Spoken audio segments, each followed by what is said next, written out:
स्वागत है आप सभी लोगों का मेरे चैनल रागनी सिंह में। आइए सुनते हैं शिवानी जी की कहानी अपराधी कौन। तो चलिए शुरू करते हैं कहानी का पाठ। अमला बार बार बाहर आती और अपने सजे बंगले की अनूठी सज्जा देखकर स्वयं ही मुग्ध हो जाती। रंगीन नीली मध्यम रोशनी के लट्टू पेड़ की हर पत्ती पर जुगनू बने चमक रहे थे। शामियाने की रंगीन छां में कई सोफे और कुर्सियां मंडलाकार घेरे में रखवाते श्याम बिहारी एक साथ कई निर्देशन देते किसी कुशल बैंड मास्टर की भांति हवा में दोनों हाथ उठा उठा कर गिरा रहे थे। अमला को पति की हड़बौंग देख हंसी आ गई। एक तो वैसे ही सामान्य सी घटना से उत्तेजित हो उठते थे, उस पर आज पहली पुत्री का विवाह था। वह पति से कहीं अधिक मात्रा में आश्वस्त हो बारात की प्रतीक्षा कर रही थी। आखिर घबराती भी क्यों, सभी कुछ तो दे रही थी कनक को, फ्रिज, रेडियोग्राफ, फिएट और भी एक तगड़ा सा चेक। बीसियों भूखी शेरनी सी माताओं के मुख से वह अपने भावी जमाता का पुष्ट ग्रास लुभावने दहेज के बूते ही तो छीन पाई थी। उसकी कनक सांवली थी, पर इस युग में क्या जामाता भावी पत्नी का रंग देखता है। उसे तो अब भावी ससुर के ओहदे का रंग ही अधिक आकर्षित करता है। जहाँ तक इसका प्रश्न था, श्याम बिहारी अपने ओहदे के चोखे रंग से किसी भी सुपात्र को चुंबक की भांति खींच सकते थे। एक तो वे कमिश्नर थे, उस पर आईसीएस।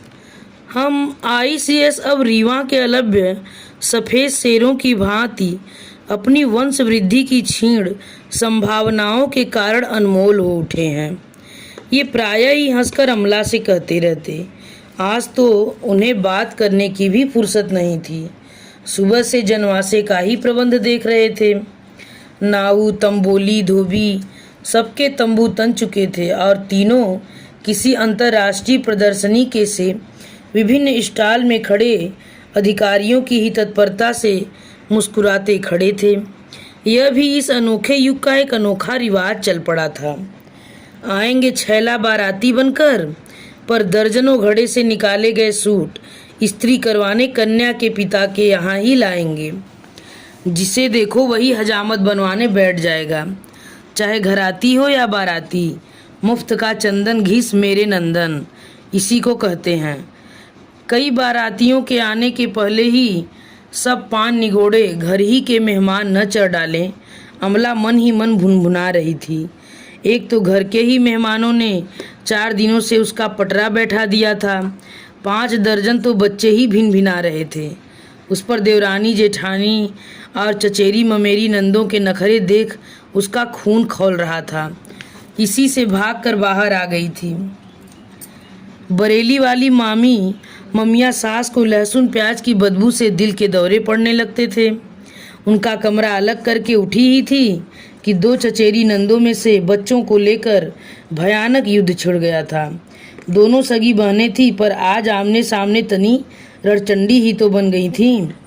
उन्हें छुड़ाकर अलग किया तो उसकी स्विस भाभी एक ही पेटीकोट और बिना बाहों का ब्लाउज पहने अर्धनग्नावस्था में अर्दली चपरासियों के सामने ही उसे साड़ी पहना देने का अनुरोध करने आ धमकी।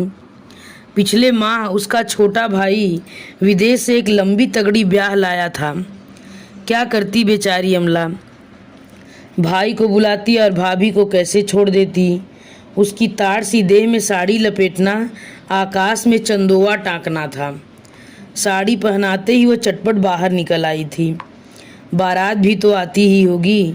उसने घड़ी देखी, अभी देर थी, पर बारात के आने से भी अधिक चिंता उसे एक और व्यक्ति के आने की थी, और वह थी उसकी फ्रांस प्रवासिनी ननद मीना, जो पूरे 20 वर्ष बाद मायके लौट रही थी। कभी यह ननद उसकी प्राण प्रिया सखी थी। वह उसे सिर आंखों पर बिठाकर इस गृह में लाई थी। उसकी सास ने तो दूसरी लड़की पसंद की थी। कुछ दिनों तक दोनों की मैत्री मोहल्ले भर की स्त्रियों के हृदयों में विष खोलती रही। दोनों एक से कपड़े पहनती, हंसती, खिलखिलाती, एक दूसरी को बाहों में लिए फिरती रहीं। फिर जैसा प्रायः ऐसी प्रगाढ़ मैत्री का अंत होता है वैसा ही हुआ। अचानक दोनों में ऐसी ठनकी कि आंखों ही आंखों में नंगी तलवारें लपलपाने लगीं और दो टूटे हृदयों की दरार मीना की विदा तक नहीं जुड़ी। झगड़े का सूत्रपात हुआ था आभूषणों को लेकर। मीना की विधवा माँ का पूरा गहना एक सामान्य सी पोटली में बंधा काठ के बक्स में पड़ा रहता। कई बार पुत्र के समझाने पर भी वे बैंक में रखने को राजी नहीं हुई तो खींच कर श्याम बिहारी ने कहना ही छोड़ दिया। पर इधर उनका अधिकांश समय तीर्थ यात्रा में ही निकलने लगा और वे एक एक कर अपने आभूषण कभी बद्रीनाथ चढ़ा आती, कभी रामेश्वरम। एक दिन अमला और मीना ने मंत्रणा की, जैसे भी हो अम्मा के इस धार्मिक औदार्य के सैलाब को बांधना ही होगा। अम्मा जी, अब मीना की सगाई हो गई है, आप ऐसे गहने मत लुटाइए। अमला ने एक दिन सास को टोक दिया। हाँ अम्मा, आज फैसला ही कर दो, क्या मुझे दोगी और क्या भाभी को। मुंह लगी मीना ने दोनों बाहें अम्मा के गले में डाल दीं। कहीं ऐसा ना हो कि कभी इस करमजली पोटली के पीछे हम दोनों लड़ पड़ें। अमला हो कर हंस उठी थी। तब दोनों ननद भाभी अटूट मैत्री के इस रस सागर में आकंठ डूबी थीं। इसी से कलह की काल्पनिक संभावनाओं का प्रसंग भी हास्यपद सा लग उठा था। ला मरी, निकाल ला पोटली, आज ही बांट बूट कर झगड़ा निपटा दूं। अम्मा ने चाबी का गुच्छा हंस कर पटक दिया था और मीना चटपट पोटली निकाल लाई। ओफ, कैसे कैसे भारी गहने थे। टोंक, मगर, अनंत, जयपुरी झूमर, रामपुरी मछलियाँ, चंद्रहार, बेसर और कुंदन की पहुँची। मीना के नाना सिविल सर्जन थे। अम्मा इकलौती पुत्री थी, इसी से नाना ने गहनों से लाद दिया था। सबसे विलक्षण आभूषण था एक लंबी नीली मखमली डिबिया में बंद नागिन के आकार की लचकती करधनी। उसकी जालीदार नक्काशी पहले भी कई बार ननद भाभी को झुमा चुकी थी, पर तब ईर्ष्या का सर्प फन फैलाकर दोनों में से एक को भी डसने नहीं दौड़ा था। आज दोनों के कलेजे एक साथ धड़क उठे। पता नहीं अम्मा करधनी किसे देंगी। मीना सोच रही थी, मैं तो अम्मा की इकलौती बिटिया हूँ, करधनी मुझे ही देंगी। अमला सोच रही थी, कितने अरमानों की बहू हूँ मैं, करधनी हो न हो मेरे ही हिस्से में आएगी। अम्मा की ख्याली हंडिया में उधर उबाल पर उबाल आ रहे थे। अब गहना मन ही मन बांट चुकी थी, पर दोनों की तृष्णा के प्राण उनकी करधनी पर ही अटके हैं। वे जान गई थीं, बेटी तो पराया धन है, कल परसों ब्याह होगा तो पराई हो जाएगी। जिंदगी तो उसे बहू के साथ ही काटनी थी। फिर करधनी भी साधारण नहीं थी। एक चिरुरुग जड़िया को मीना के नाना ने उसका खोया पौरुष लौटा दिया था। अपनी मूक कृतज्ञता को उस अनूठी करधनी की कारीगरी में वह सदा के लिए अमर कर गया था। कैसी लपलपाती जीभ थी नागिन की, आंखों में जगमगाती दो हीरों की कन्या जड़ी थी। उस चमत्कारी करधनी का एक और आकर्षण था, एक पेच घुमाते ही वो अपनी केचुली छोड़ देती थी, जो क्षण भर में सिमटकर बाईं ओर चाबी का गुच्छा बनकर लटक जाती थी। अम्मा कहा करती थी, जब करधनी बनकर आई थी तो उसे देखने लाट साहब की मेम भी आई थी। वही करधनी आज किस भाग्यशालिनी को मिलेगी। अम्मा ने एक एक कर गहनों की दो ढेरियां बना दी। टोंक, बेसर, चंद्रहार अमला का, कंकड़ झूमर सतलड़ी मीना की, राजस्थानी बोरला अटर बटर आया अमला की ढेरी में, कुंदन की चंपाकली, उड़ीसा की कटकी, सोने की कंघी मीना की। दोनों ढेरियां ऐसी न्यायपूर्ण सूझबूझ का प्रतीक थीं कि किसी में भी गड़बड़ का प्रश्न ही नहीं उठता था।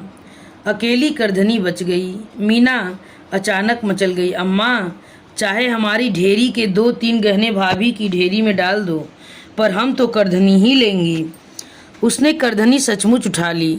सास ने बहू की गंभीर मुख मुद्रा देखी तो बड़े चातुर से बिगड़ती स्थिति संभाल ली। अच्छा देखा जाएगा, अभी तो तू दोनों पोटलियां बक्से में डाल दे, करधनी अलग रख दी है मैंने, पुर्जी डाल दे, क्यों है ना बहू। पर अम्मा की पुर्जी के पहले ही नियत की पुर्जी पड़ गई। मीना के विवाह की तिथि निश्चित हुई तो गहने झलवाने सुनार बुलवाया गया। दोनों पोटलियों के गहने ज्यों के त्यों धरे थे। अकेली करधनी ही नहीं थी, अम्मा तो पागल ही सी हो गई थी। एक तो शुभ कार्य के पहले सोना खो गया था, हाँ अपशकुन, उस पर उनका सबसे प्रिय आभूषण। अम्मा ऐसा फूट फूट कर बाबूजी की मृत्यु पर भी नहीं रोई थी। पर यह हो कैसे गया? चाबी तो निरंतर उन्हीं के पास रहती थी। कभी कभी बहू मांग लेती और कभी बिटिया। शीशम का वह बक्सा उन्हीं के कमरे में धरा रहता और वे दिन रात उसी कोठरी में खजाने पर बैठे सर्प की भांति कुंडली मारे बैठी रहती। भोली अम्मा भागती भागती भृगु संहिता के पंडित जी के पास भी गई थी। खोई वस्तु का चोर घर में ही है, पर मिलेगा 20 साल में। भाड़ में जाए करधनी, मीना के आंसू टपकने लगे थे। 20 वर्ष तक क्या उसकी कमर ऐसी ही लचीली रह जाएगी? क्या करेगी करधनी का जब कमर ही नहीं रहेगी? फिर बेचारी रिक्त कमर लेकर ही ससुराल चली गई थी। ससुर फ्रांस में इत्र के प्रसिद्ध व्यवसायी थे। पति के साथ मीना ने स्वदेश त्याग दिया। धीरे धीरे वह माँ, भाई, भाभी सबको भूल गई, पर करधनी को नहीं भूल सकी। इतना वह खूब समझती थी कि चतुरा नटिनी सी भाभी की फुर्तीली उंगलियों ने ही भोली अम्मा की चाबी तिड़ी कर रात ही रात में करधनी गायब कर दी थी। आज पूरे 20 वर्ष पश्चात वह भाई का पत्र पाकर स्वदेश लौट रही थी। अम्मा अब नहीं रही, फिर भी मायका मायका ही था। भैया को देखा तो वह रही सही पूर्व शत्रुता भी बिसर गई। भैया ने मूछें रख ली थी, कनपटी के बाल सफ़ेद हो गए थे और क्षण भर को उसे लगा जैसे बाबूजी ही हंसते खड़े हो गए हैं। और मौसी कितना बुढ़ा गई थी मौसी। सामने के 2 दांत टूट गए थे, ठीक जैसे अम्मा की पोपली हंसी का नक्शा फिर से उतार कर रख दिया था विधाता ने। वह तो आंसू ही नहीं रोक पाई। क्यों री मुनिया, दामाद को नहीं लाई? मौसी ने पूछा। अरे मौसी, उन्हें क्या अपने कारोबार से फुर्सत रहती है? उसने बड़े गर्व से कहा और भाभी की ओर बाहें फैला दी। उसकी तन्वी भाभी बेहद फूल गई। करधनी धरी भी होगी तो इस विराट परिधि को कहाँ घेर पाएगी? उसे मन ही मन गहरा संतोष हो गया। उसकी कमर तो अभी भी विदेशी कॉर्सेट के बंधन में कसी उसकी कौमार्यावस्था का 21 इंची घेरा निभा रही थी। तुम तो मीना वैसी की वैसी ही धरी हो। भाभी का कंठस्वर भी शरीर के साथ साथ मांसल हो उठा था। भतीजी कहाँ है मेरी? मीना ने बड़े लाड से पूछा और भाभी ने एक सांवली सी लड़की को उसकी ओर ठेल दिया। मीना ने भतीजी का माथा चूम कर कहा, मेरी दिव्या से 1.25 महीने बड़ी है तू। उसे क्यों नहीं लाई बुआ? भतीजी ने पूछा। उसे अपनी दुकान सौंप आई हूँ रानी। एक दिन भी बंद रहती है तो लाखों का नुकसान हो जाता। क्रिसमस आ रहा है। बुआ ने दर्पपूर्ण उक्ति से महिला वृंद को घायल किया और धम्म से कुर्सी पर बैठ गई। मीना की दुकान भारती वास्तव में फ्रांसीसी सुंदरियों के लिए एक बहुत बड़ा आकर्षण था।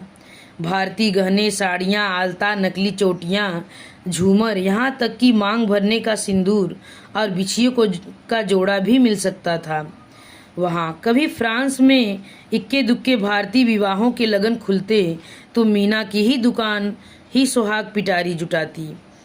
काश अम्मा की करधनी होती तो वह टिकट लगाकर प्रदर्शनी से ही माला माल हो जाती। ऐसी व्यावसायिक खटकेबाजी में उसकी कल्पना बेजोड़ थी।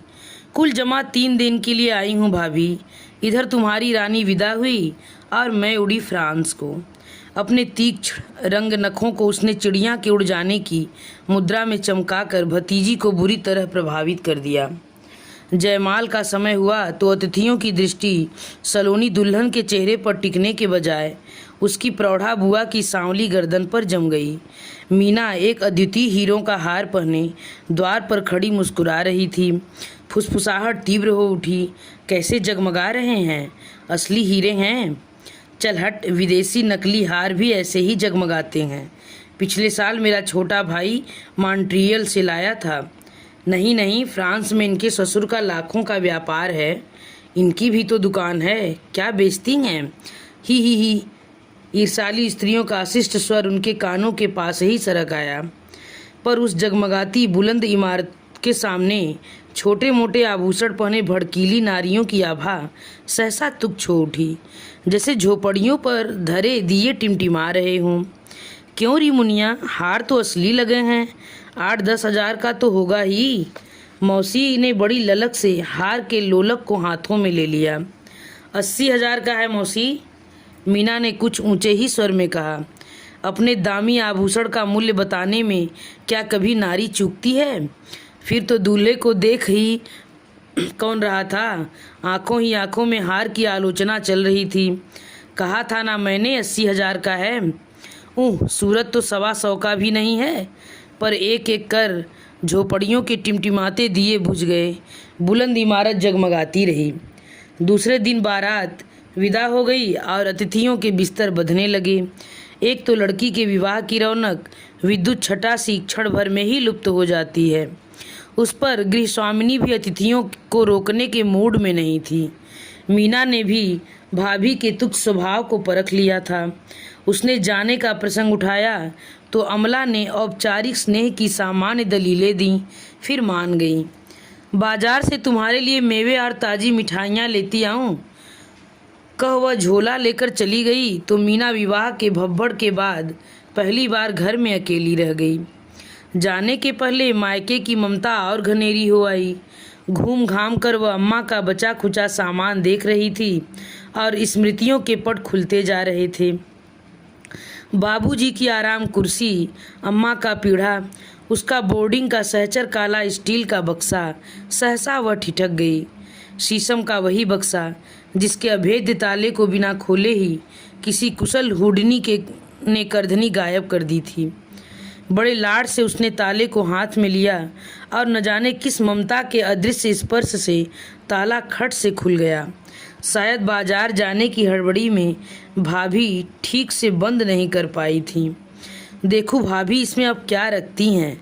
मीना ने दोनों हाथों से भारी ढकना उठाया, पर क्या केवल इसी कौतूहल ने उसे प्रेरित किया?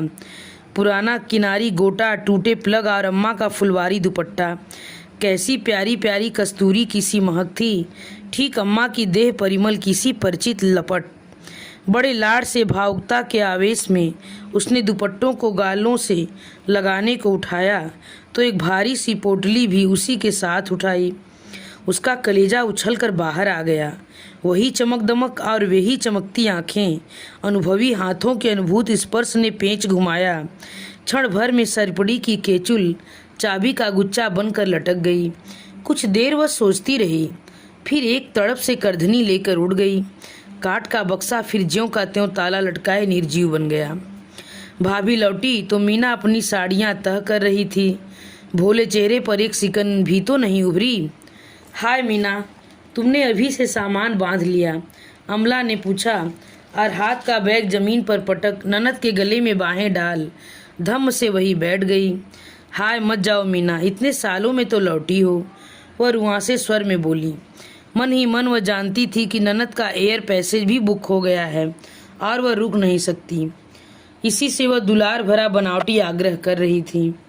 मैं जानती हूँ, उसने रुमाल से आंखें पोंछी, तुम अभी भी हमसे रूठी हो। उस सड़ बिल्ली करधनी का सत्यानाश हो जिसने हमें चीर कर धर दिया। तुम्हारे भैया की कसम खाकर कहती हूँ मीना, मैंने उस हरामखोर महाराजिन को रात के 2 बजे अम्मा के कमरे से निकलते अपनी आंखों से देखा था। सच भाभी, मीना को बड़ा आनंद आ रहा था। सांप का पैर आखिर सांप ही पहचानता है। फिर तुमने पकड़ क्यों नहीं लिया बज्जात को? हाय मेरा कलेजा तो तुम जानती हो, एकदम पिद्दी का है। सोचा एक तो अम्मा के गौने में महाराजिन आई थी, उतना मानती थी अम्मा, कहीं करधनी नहीं निकली तब। भाभी के चेहरे पर ऐसा बचपना खेलने लगा जैसे दूध के दांत भी न टूटे हों। हाय रे मेरी पिद्दी, मीना ने बड़े लाड से भाभी को बाहुपाश में कस लिया। अब खबरदार जो उस करधनी का नाम लिया, मुझसे बुरी कोई नहीं होगी। हाँ, सामान बांध लूँ, फिर रात को खूब आराम से बात करेंगे। करधनी सबसे नीचे धरी फ्रेंच शिफॉन की साड़ी के नीचे हीरों के हार के साथ कुंडली मारे पड़ी थी। उस रात को 12 बजे तक ननद भाभी बतियाती रहीं। हार सहेज कर रख लिया ना मीना, कहीं बटुए में ही धर कर तो नहीं भूल गई? बड़ी लापरवाह हो तुम। भाभी ने पूछा तो मीना अंधेरे ही अंधेरे में मुंह फेर कर मुस्कुरा ली। हाँ भाभी, वह तो मैंने कल ही सूटकेस में बंद कर लिया था। मैं तो आज तुम्हारे साथ ही सोऊंगी, पता नहीं कब मिलना हो। वह कूदकर मीना के साथ लिपट गई। सुबह उठी तो भाभी उठकर उसके साथ धरी जाने वाली पकवानों की टोकरी सजा रही थी। भाभी भाई दोनों उसके साथ स्टेशन भी आए, पर तीनों ऐसे ठीक समय पर पहुँचे कि सामान लगाते ही गार्ड ने झंडी हिला दी। बड़ी हड़बड़ी में मीना द्वार पकड़कर ही खड़ी रह गई। अपने वातानुकूल डिब्बे में वह अकेली थी। दामी चीज़ लेकर सफ़र कर रही हो मीना, सूटकेस को सिरहाने धर लेना। भाभी उसके पास ही आकर फुसफुसाई तो मीना का चित्त पश्चाताप से खिन्न हो गया। कितनी नीच थी वह। 20 वर्ष पहले भाभी ने उसकी गर्दन पर छुरी फेरी थी, आज वही जघन्य अपराध को दोहरा रही थी। अब तो उसके जी में आ रहा था वह करधनी निकालकर भैया भाभी के चरणों में लौट अपना अपराध स्वीकार कर ले। विदा की वेला पुनः अम्लान हो उठेगी, पर गाड़ी स्टेशन से छोड़ रही थी। किसी भी भावुकता के लिए अब समय नहीं था। भाई और भाभी की आंखें गीली हो आई थीं। अमला बुरी तरह नाक झिझोड़ती सिसक रही थी। मीना भी अब अपने को नहीं रोक सकी और बच्चों की भांति सुबक उठी। 1 घंटे बाद तूफान में धड़धड़ाती पटरियों का कलेजा रौदती चली जा रही थी और मीना दोनों हाथों से माथा पकड़े शून्य दृष्टि से अपने चारों ओर बिखरे साड़ियों के अंबार को अविश्वास से देख रही थी। वह बार बार एक साड़ी से को झटक रही थी। यही क्रम वह पिछले 1 घंटे में 20 बार दोहरा चुकी थी। नहीं, कहीं नहीं थी। आखिर सुई तो थी नहीं। रात भर भाभी उसे गलबहियों में घेर कर सोई थी। चाबी का गुच्छा पार करने में उन अद्वितीय उंगलियों ने फिर अपनी प्रतिभा का प्रदर्शन कर दिया था। करधनी तो गई ही, साथ में उसके हीरों का हार भी ले गई। अब वह अतुल को क्या मुंह दिखलाएगी। जल्दी जल्दी में बीमा भी तो नहीं करा पाई थी। फिर मायके में गहने की चोरी क्या कुछ कम लज्जास्पद घटना है। अब क्या करे, क्या फिर मायके लौट जाए। क्या कहेगी भाभी से, यही ना कि भाभी तुमने मेरे हीरे का हार चुरा। पर भाभी तो पलटकर जिह्वा का घातक प्रहार सिद्ध कर सकती थी। मीना, तुम क्या मेरी करधनी चुरा कर नहीं भागी। उसके हीरे के हार का केवल लोलक ही बेचने पर भाभी के पूरे खानदान की बेटियां ब्याही जा सकती थीं। हाय, कितने छोटे अपराध की कितनी बड़ी सजा दे गई भाभी। इसी के साथ यह कहानी समाप्त होती है। अगर मेरी कहानी आप लोगों को पसंद आई हो तो कृपया मेरे चैनल को सब्सक्राइब और लाइक करना मत भूलिएगा।